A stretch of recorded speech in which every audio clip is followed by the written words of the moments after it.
Oke. Tapi mukanya muka Afrika. Saya bilang tolong mukanya dari muka Indonesia. Next. Muka Indonesia. Ya. Ini kira itu masalah waktu. Next. Apakah saya punya perasaan itu ya? Next. Oke, ini saya bilang gimana dia. Jadi setelah 2007 rokok, tidak boleh lagi rokok. Ini perkembangan tim saya.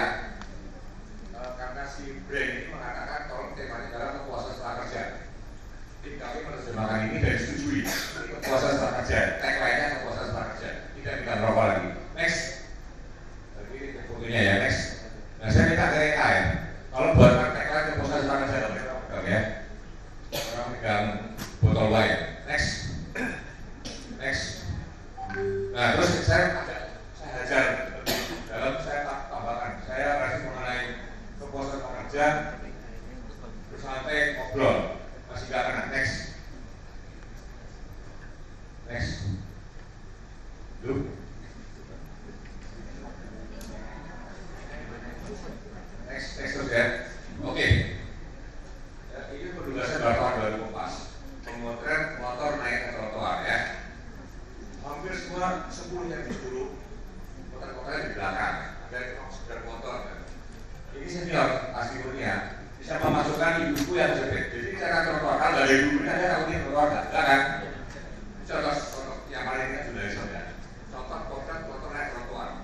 Seorang fotografer yang berpengalaman dia nyari adegan yang menunjukkan bagi trotoar. Tanpa ibu ini tidak ada trotoar. Saya minta ke AI next. Next. Next. Garing ya. Next. Next. Next. Oke. Ini Januari 2023 di Semarang ada orang lamar kerja yang dijelaskan namanya Rita Mahendra Yesa.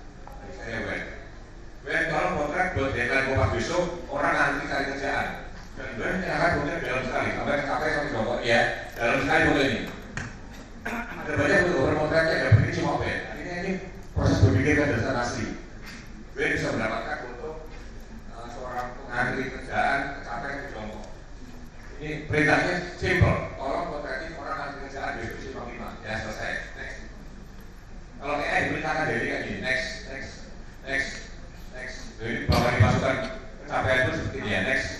Oke. Ini bicara jenazah Sukhoi di tahun 2012 ya di Bogor.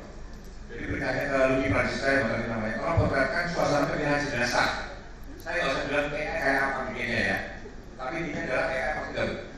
Hanya Luki Prancisca yang dapat foto ini. Seorang ibu yang anaknya ikut jatuh sama Sukhoi, taruh kepalanya di foto anaknya. Dalam sekali foto ini. Saya waktu foto ini saya dan rasa ini yang pasti nggak dibikin AI ya. Kok bisa dapat fotonya jenazah fotonya pas dan ini belum terjadi ya. Next. Oke, ini sebelum tambah next. Jadi penghitungan suara pemilu 1999 itu suara Pak. Putarnya kan nggak dapat orang ngetawain partai yang suaranya sedikit gitu ya. Next. Nah, kira perasaan adalah kecerdasan menyikapi lingkungan dan waktu. Itu yang berubah terus ya. Selalu sebenarnya yang memotret dia akan berubah terus dengan waktu dan apa yang dia potret ya. Next. Oke, sekarang saya tanya sama ChatGPT. Siapakah Avandi? Kalau tulis Avandi ya. ChatGPT bisa menceritakan Avandi dengan detail. Next. Saya suruh dia kalau menganalisa dilukis Avandi. Enggak banget kan? Jadi bagaimana komputer itu menerjemahkan rasanya Avandi? Sekarang coba ya, ada sebuah lukisan Avandi, bagus banget. Bagiannya gambarnya apa? Kayak setelah ketahuan bahwa itu palsu, gak ada harganya ya kan? Jadi nggak semata-mata benda. Makanya tulisan AI nggak, tulisan AI nggak mungkin ada harganya. Itu satu mahal ya, kalau yang memang dramatis sekali. Ini adalah sama-sama lukisannya sama, kalau Avandi itu bukan, harganya beda sekali. Karena siapa yang melakukan itu adalah penting. Next. Bukan menganalisa atau sekali gaya Avandi sebenarnya. Nah sekarang saya tanya, siapakah Hidayat? Hidayat itu besar juga ya. Dia bisa cerita Hidayat itu sama persis, semua data Hidayat persis. Tetapi waktu saya suruh menulis gaya Hidayat, next. Semua ahli terus bilang ini bukan Hidayat sama sekali, next. Oke, jadi perasaan seni adalah kecerdasan berdasarkan bakat dan latihannya. Ari tidak begitu jujur bawa foto. Karena bawa foto itu pemenangnya adalah segala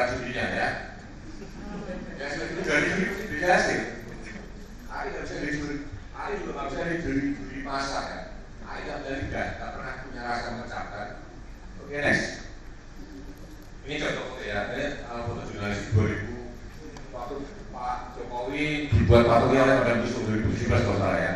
Ini foto menghebohkan, Anda lihat ya, ada bayangan hantu di meja kan. Saya pikir baik, itu jam 5 sore. Posting jam 2.30 Hongkong atau jam 12.30 Jakarta ya, setengah 1 saya diposting oleh Madam Tussauds Hongkong. Saya lagi sakit jam 5 sore dibangunin. Kalau lihat situsnya Madam Tussauds, ada foto hantu, oh heboh sekali. Yang like udah ratusan ribu ya. Saya dikirim ke radio. Tolong komentar soal foto ini. Apa ada hantu itu? Saya bilang simpel. Waktu itu ya 2017 jawabnya adalah ini karena yang bersih nggak tuntas ya. Atasnya dibersih, bawahnya nggak ada. Jawabannya 2017. Kalau saya tanya sekarang, akhirnya sengaja supaya foto itu hits. Zaman sekarang ingat ya, foto butuh hits, butuh klik. Saya lihat udah 16 juta yang gara-gara didiemin ya. Justru didiemin, orang dari penasaran dari tinggi. Foto sengaja dibikin aneh. Jurnalisme sekarang seperti itu. Next. Ini akhirnya Kompas loh. Akhirnya Kompas loh. Jadi foto sekarang itu, foto jurnalistik sekarang butuh sesuatu yang aneh. Ini aneh kan fotonya? Ya. Zaman dulu nggak bisa diterima. Itu realitas sekarang. Pikir nggak begini? Sekarang mungkin ya, tapi nanti Pak ada berpikirannya next. Ini pertanyaannya terakhir kaki fotonya Pak. Apa maknanya belum ada makna? Fotonya aneh aja. Next. Habis ya? Belum kok. Next. Oh, Pak. Udah habis. Dan ternyata gitu lah bahwa ini AI itu memang hebat. Dia bisa melakukan apapun kalau diberitakan dengan prompt yang benar. Tapi dia sudah berpikir bayangkan, kalau jurnalistik yang menyangkut rasa ya, trotoar begini atau segala terkadang dia nggak dapat. Atau jalan jenazah, kok tidak begitu dan nangis ke anaknya. Jadi ini adalah kalau kita membutuhkan suatu informasi harus dipotret, mungkin kita AI. Udah Anda kawin harus dipotret. Kita pelatihan presiden harus dipotret. Kira-kira gitu. Dan sampai. Baik, terima kasih Pak Adwain. Sangat menarik sekali implementasi AI menurut Adwain. Perasaan seni itu menjadi sebuah kecerdasan dari Pak Adwain. Melihat itu sebagai sebuah kecerdasan yang berupa bakat dan dilatih. Nah, berarti di situ kan sebenarnya ada sebuah kemampuan ya Pak yang harus dilatih terus menerus Pak. Ya misalkan serahkan garis merah aja. Yang menurut Picasso sama saya bedanya beda banget kan. Sama garis merah. Jadi orang harus ingat bahwa pelaku itu menentukan suatu nilai dalam seni itu apa yang dijual. Baik, siap. Tentunya ketika saya kemudian Mbak Dita ini, ketika kita berbicara mengenai kemampuan seorang profesional dalam memanfaatkan dan mengoptimalisasi fungsi AI, tadi ternyata prompt engineer-nya masih kalah dengan prompt editor ya Pak ya. Editor untuk Semarang Barmoto ini akan lebih presisi ketika hasilnya dibanding menggunakan prompt engineer yang ada di ChatGPT atau aplikasi yang lainnya.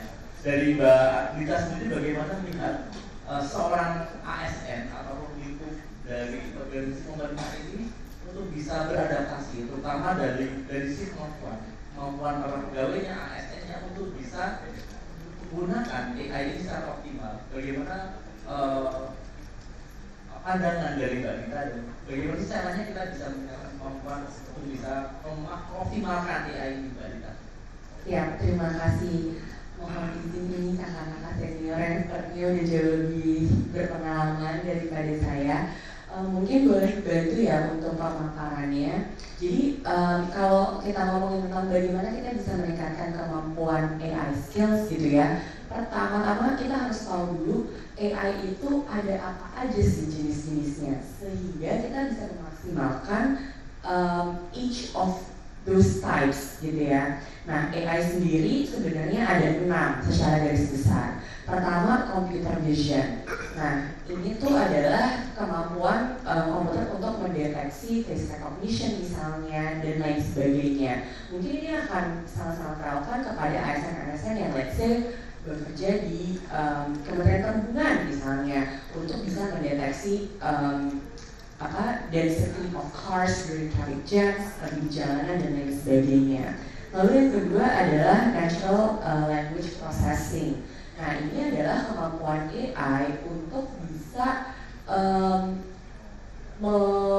menangkap suara gitu ya, dan bisa mentranslate itu menjadi tulisan. Nah ini contohnya kayak misalnya ini sangat-sangat relevan ya untuk semua ASN mau di KL apapun. Let's say misalnya kita lagi meeting. Kalau sekarang kita masih ngambil notulen, masih manual gitu ya, kadang-kadang bapak yang ngomong jauh kayak aduh ini bener ya kata-katanya tadi dia bilang ini gitu. Nah sekarang udah banyak banget AI tools yang udah bisa membantu untuk notulensi gitu melalui natural language processing tools gitu. Lalu yang ketiga adalah autonomous and sensor technology. Ini teknologi yang biasanya dipakai di self-driving cars, di Tesla gitu misalnya.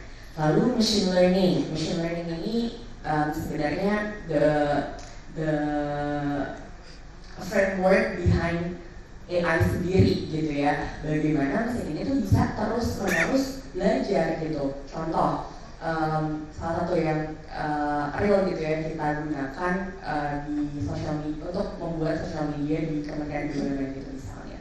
Kita training ChatGPT untuk intonasi, untuk kalimat-kalimat yang kita suka, untuk style, gaya bahasa yang kita suka gitu ya, sehingga ketika kita mau bikin caption, ketika kita mau bikin text overlay di dalam pictures itu AI-nya sudah bisa mendeteksi gaya bahasa yang kita mau tuh seperti apa, sehingga kita nggak perlu terus-terusan prompting lagi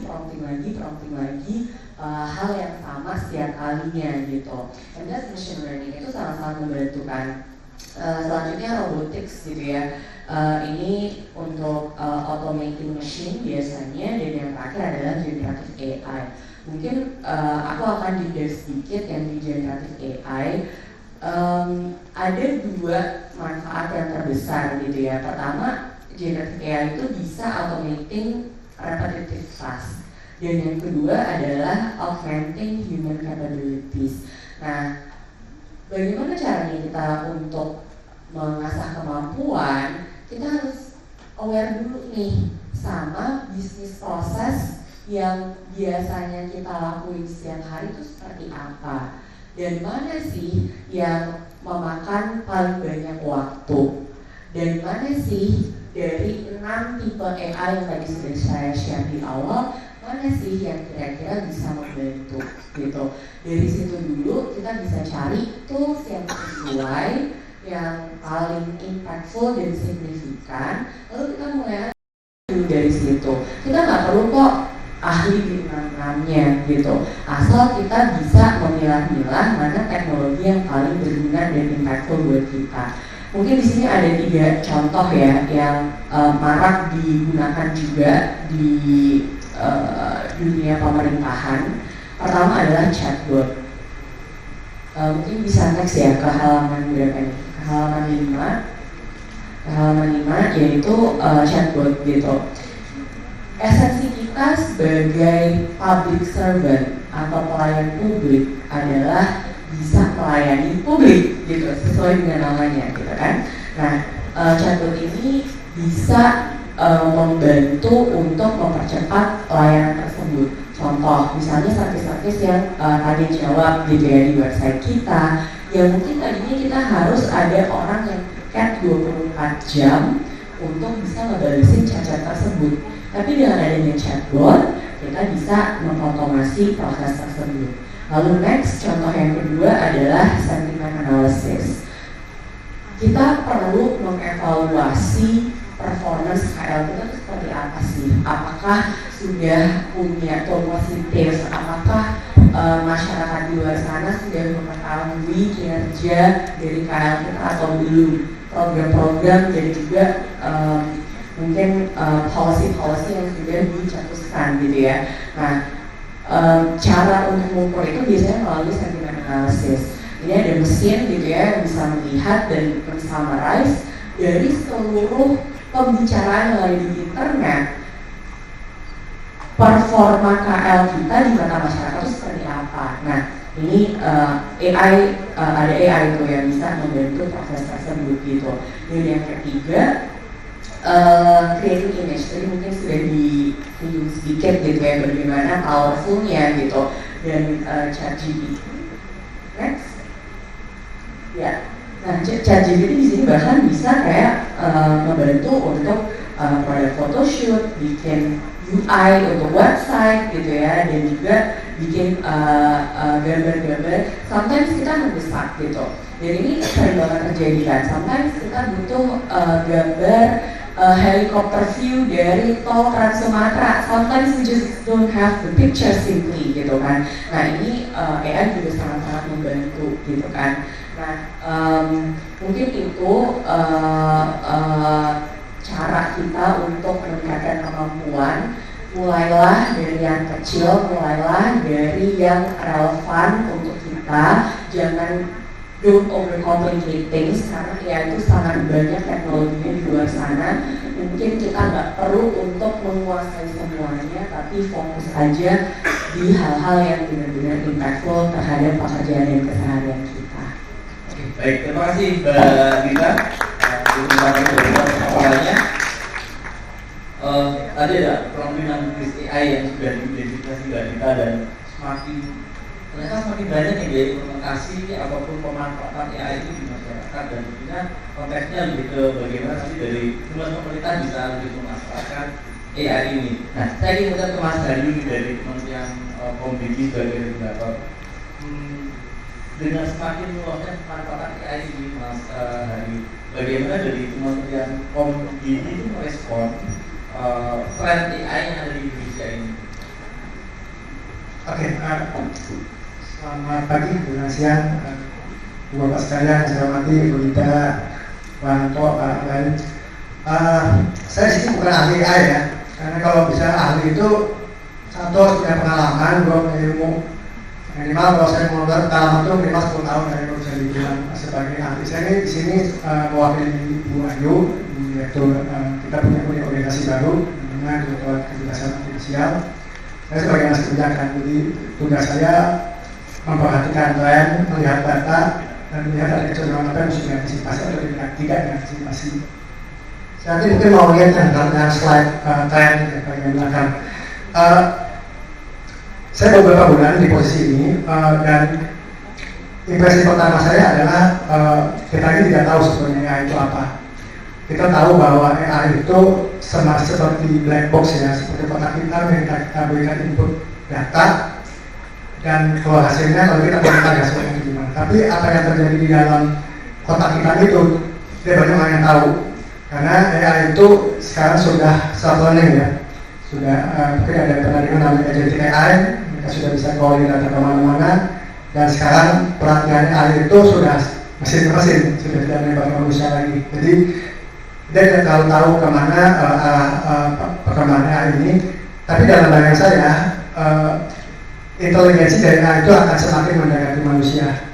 Apakah itu akan melampaui? Saya tidak tahu. Kalau dari diskusi di Silicon Valley, jadi ada istilah namanya AGI atau Artificial General AI, itu AI yang bisa dianggap menyerupai inteligensi manusia. Perkiraannya di San Francisco itu startup itu bisa mencapai level itu dalam 2 tahun ke depan. Tahap berikutnya ada yang disebut dengan artificial super intelligence. Itu adalah AI yang melampaui kecerdasan manusia. Estimasi itu bisa terjadi dalam kurang dari 10 tahun ke depan. Nah, apakah itu terjadi? Itulah susahnya kita melakukan prediksi. Tapi di sini saya mau menunjukkan satu tren ya. Ini yang paling ke akan. Ini adalah top 10 penggunaan Gen AI. Saya boleh berdiri ya, saya izin ya. Jadi kalau tahun 2024 ini aplikasi dari Harvard Business Review, kalau di 2024 itu AI itu banyak dipakai untuk menggali ide, untuk bikin konten, sama untuk belajar. Tapi di tahun 2025 ini sudah mulai bergeser. Paling 3 ke atas itu ada terapi atau konseling ya. Ada kombinasi my life, jadi saran saya mesti ngapain sih dengan hidup saya. Kemudian yang ketiga finding purpose. Jadi ini perubahannya. Dari tahun lalu AI dipakai untuk mengenal ide, buat konten, tapi kedepannya justru malah hal-hal yang sifatnya manusia. Ini kecenderungan yang terjadi kita sendiri tidak sadar kita mempercayai manusia untuk AI melakukan hal yang bisa dilakukan oleh manusia. Ini sangat berbeda sekali dengan mungkin 10-15 tahun lalu ya. Mungkin kita 15 tahun lalu berpikir bahwa digitalisasi itu akan menggantikan pekerjaan radio, otomasi dan sebagainya. Tapi yang terjadi sekarang adalah pekerjaan-pekerjaan yang sifatnya membutuhkan keilmuan dan membutuhkan yang disebut rasa itu sudah mulai terjadi. Jadi yang menjadi satu hal yang mungkin bikin exciting, tapi juga sangat menakutkan buat kita semua. Mungkin sisi positifnya kalau kita lihat ini hasil dari studinya LinkedIn dari 15 skill yang paling dicari oleh pemberi kerja, cuma ada 2. AI literasi yang pertama jadi kemampuan kita untuk menggunakan AI. Kemudian nomor 10 adalah bagaimana kita mengembangkan large language model atau AI. Tapi dari 13 yang lainnya justru ini hal-hal yang sebetulnya bukan dengan teknologi, tapi bagaimana kita hubungan kita sosial kita dengan yang lain.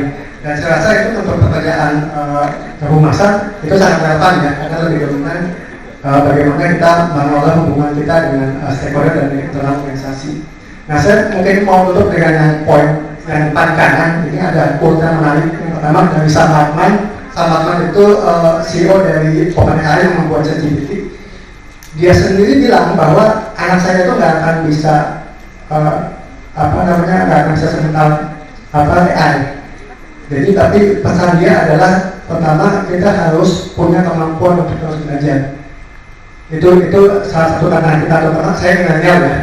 Jadi apa yang kenyamanan karir yang dirasakan oleh orang tua saya itu tidak bisa dirasakan oleh generasi saya, apalagi generasi setelah saya. Gitu. Jadi kemampuan untuk terus belajar itu adalah satu hal yang penting. Karena yang namanya alat dan metodologi pasti akan terus berkembang dan itu pertanyaan bagi kita bagaimana kita bisa menyesuaikan diri. Dan yang mungkin yang terakhir ini menarik sekali, ini ada komentar dari Asomoglu, dia adalah penerima Nobel bidang ekonomi tahun lalu. Dia bilang bahwa AI itu sebenarnya sudah mampu membantu kita dalam berbagai hal. Tapi dia mengingatkan bahwa perkembangan AI itu harus diarahkan untuk membantu manusia dan bukan untuk mengeliminasi manusia. Dan caranya adalah kita harus punya satu institusi yang mengarahkan perkembangan AI itu supaya menguntungkan kita. Nah, saya masuk institusi itu bisa pemerintah, bisa juga organisasi profesi.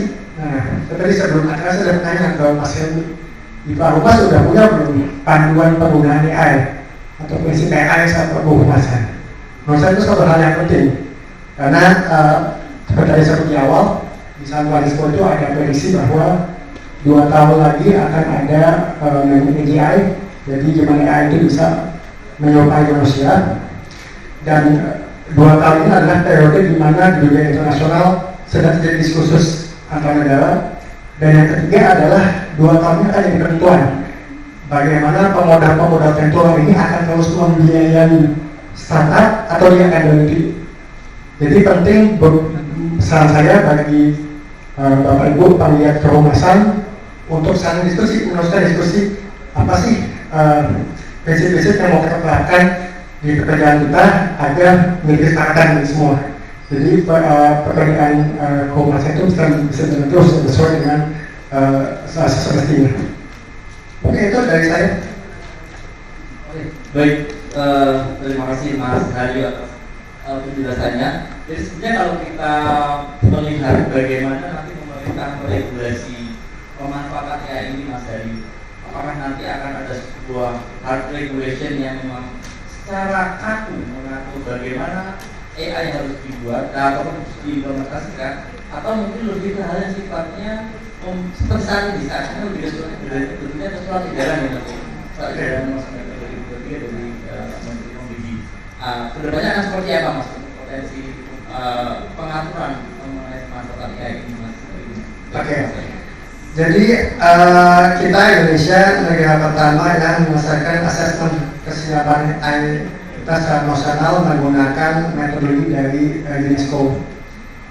Itu dokumennya banyak tersedia di internet. Ada 3 kesimpulan yang paling penting. Pertama, tantangannya adalah bagaimana menyeimbangkan antara regulasi dengan bagaimana kita memberikan keluasaan bagi kita untuk belajar, bagaimana kita untuk mengembangkan AI.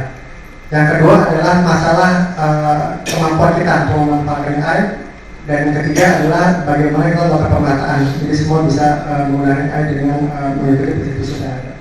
Sekarang ini kita sudah punya 3 modal sebetulnya. Modal pertama visi Indonesia Digital, itu bagaimana kita mempersepsikan kemajuan di sektor digital. Yang kedua adalah strategi nasional bidang AI. Nah, strategi nasional bidang AI ini dibuat oleh dulu masih namanya BPPT. Dia diterbitkan tahun 2020. Itu sebelum ada hingga ChatGPT tahun 2021. Dan yang ketiga kita punya namanya surat edaran etika AI. Di situ ada 9 poin hal-hal apa saja yang perlu diperhatikan supaya penggunaan etika itu tidak berbahaya. Dan salah satu poinnya adalah bahwa AI itu tidak boleh menggantikan hal-hal membuat keputusan buat manusia akan membahayakan manusia. Kedepannya kita akan bukan kedepannya, bahkan dalam tahun ini kita akan mengeluarkan namanya peta jalan AI. Ini akan mengupdate dokumen strategi nasional. Jadi cara terbaik kita untuk memanfaatkan AI adalah kalau kita pakai dan kalau kita buat. Jadi peta jalan ini akan memberikan semacam instruksi. Jadi bentuknya kemungkinan adalah peraturan presiden. Karena presiden akan menugaskan masing-masing kementerian lembaga untuk melakukan langkah-langkah yang diperlukan, termasuk juga nanti use case atau penggunaan AI-nya akan perlu punya proyek apa. Karena dengan cara itu kita bisa meningkatkan ketinggalan, kita bisa benar-benar menguasai penggunaan AI.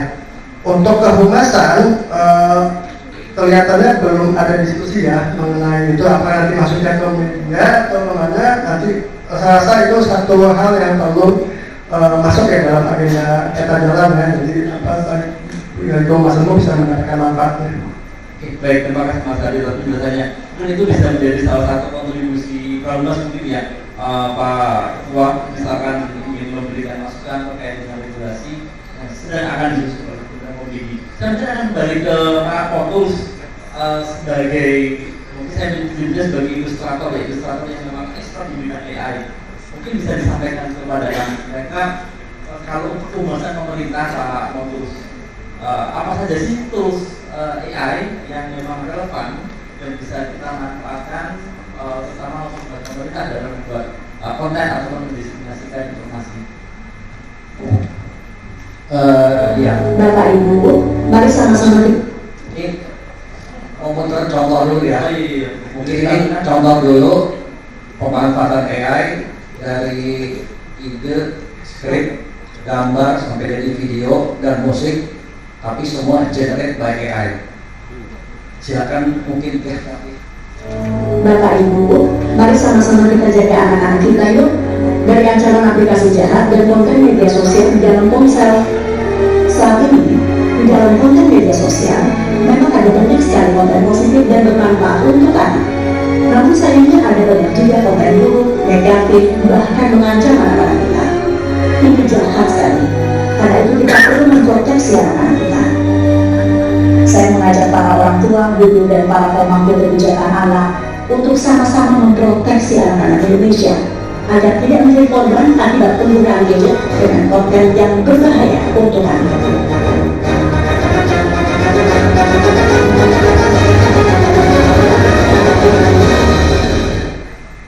Kemudian satu lagi.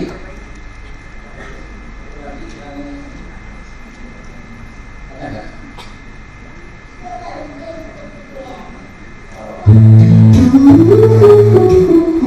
Ini lagunya nyanyi AI kan? Bukan, bukan. Ini dia saat si paling ku suka,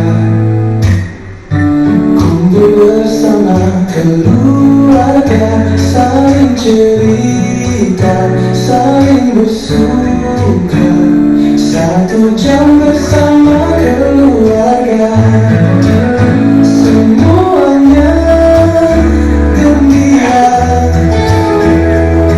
papa, mama, adik, kakak, semuanya, bapak, ibu, kakek, nenek, semuanya, 1 jam bersama tanpa gawai. Ayo, ayo, ayo,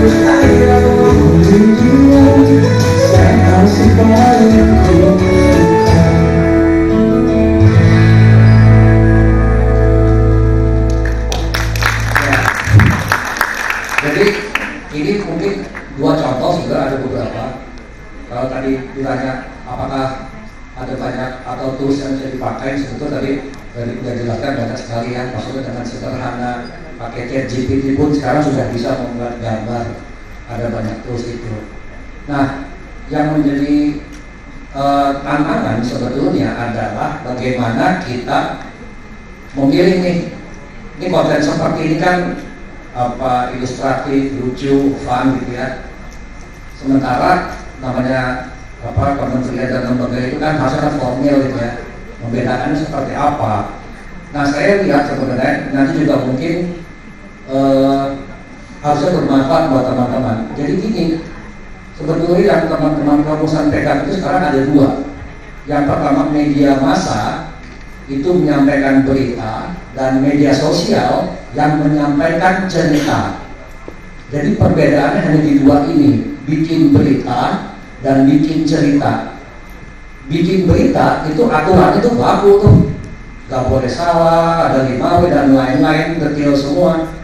Yang seringkali dibuat itu adalah materi media sosial itu diambil dari materi berita, akhirnya isinya kaku. Akhirnya publik kamu baca, ya karena isinya mirip seperti press release saja. Nah, yang tantangannya adalah bagaimana mengubah berita menjadi bentuk cerita. Tentunya tidak mudah. Nah, kita bisa memanfaatkan si AI ini untuk jadi mitra atau membuatkan materi ini sebetulnya materi cerita.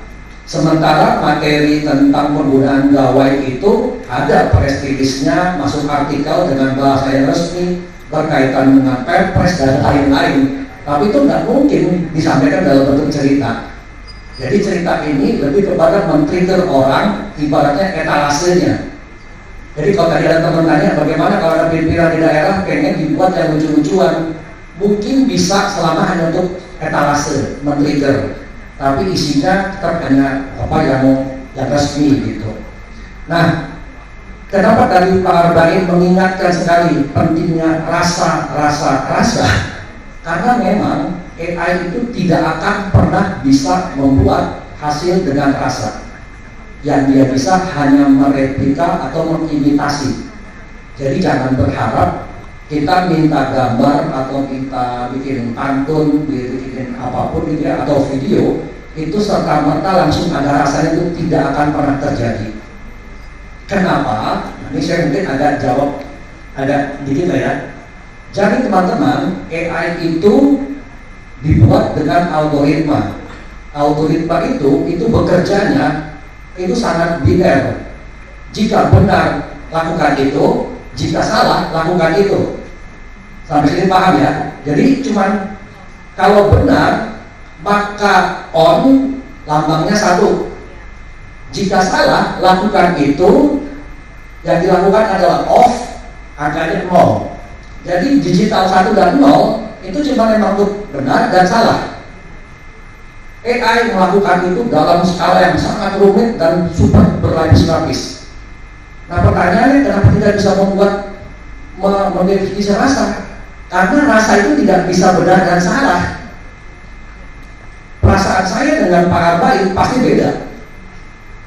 Benar menurut Mas Arbain belum tentu benar menurut saya secara rasa.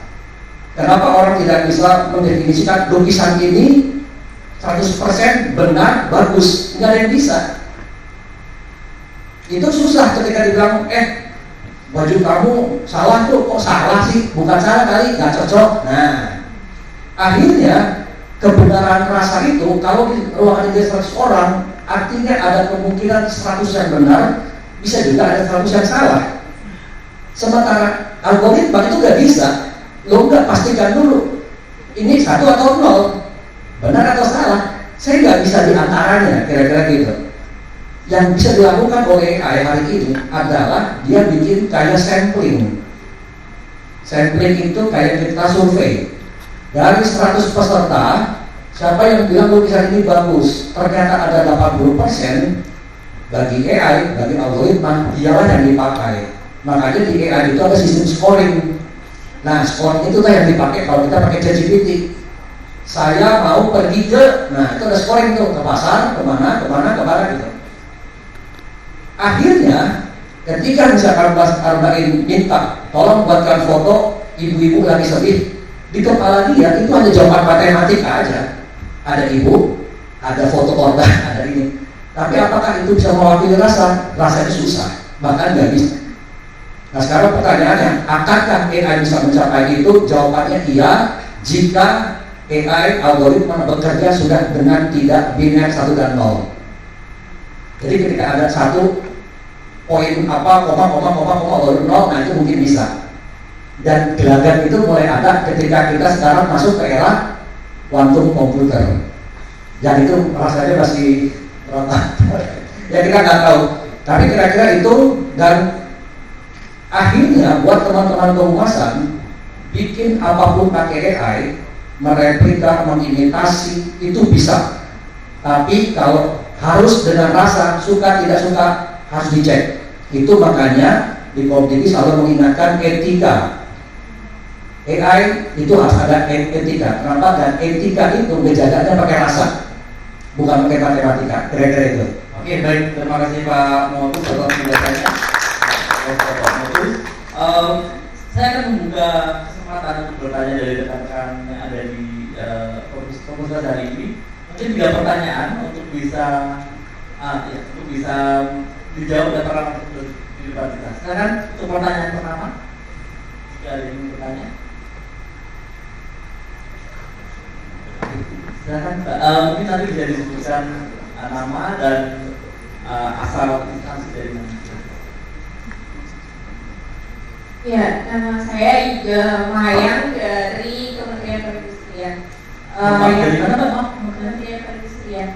Oke, baik, silakan Iga. Yang saya mau tanyakan terkait AI sentiment analysis. Mungkin kalau kita lihat juga sekarang di sosmednya kementerian tuh pasti ada buzzer-buzzer gitu juga ya. Nah, sebenarnya cara nge-counter itu gimana caranya? Apakah dengan AI itu bisa nge-counter buzzer yang sebenarnya kadang ada misalnya ada program dari kementerian tersebut yang akhirnya dijelek-jelekan gitu seperti itu. Kemudian terkait sentimen analis itu, sentimennya kan ada iri, ada juga negatif atau positif. Nah, apakah AI itu memang bisa mengklasifikasikan hal tersebut dan mempermudah teman-teman humas itu? Sama adakah suggestion buat kita terkait AI yang memang kita bisa gunakan di era yang lagi efisiensi kayak gini, kan tentunya yang tidak berbayar atau yang memang bisa kita pelajari dan kita bisa maksimalkan. Terima kasih. Baik, terima kasih Mbak Iga. Mungkin akan langsung dijawab dulu ya Mbak ya.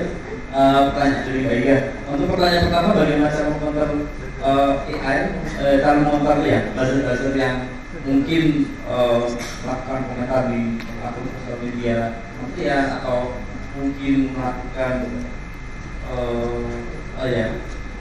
komunikasi yang mungkin semuanya negatif ke kementerian, mungkin akan mendapat Mbak Dina. Silakan Mbak Dina. Ya, untuk buzzernya emang kadang-kadang pelik juga ya, karena mereka juga sebenarnya pakai banyak account chatbot juga kan sebenarnya gitu. Nah, kalau misalnya mereka pakai chatbot untuk mengangkat, mungkin kita juga bisa menggunakan chatbot untuk mengklarifikasi gitu. So use the same tool, tapi untuk penggunaan yang berbeda. Nah, chatbot ini sebenarnya bisa di-train gitu, karena dibalik teknologi chatbot ini adalah machine learning tadi, mesin yang bisa belajar ketika disuapin informasi yang sesuai, ya kan? Nah, tadi Ibu juga mengatakan bahwa bagaimana nih untuk bisa klasifikasi ini tuh positif atau negatif gitu ya. Nah, kita tuh sebenarnya bisa nge-train si chatbot tersebut good gitu. Mana nih tone-tone yang positif itu sebenarnya seperti apa? Dan bahkan sebenarnya di luar sana sebenarnya udah tuh mungkin boleh pemaparan saya dibuka lagi ya di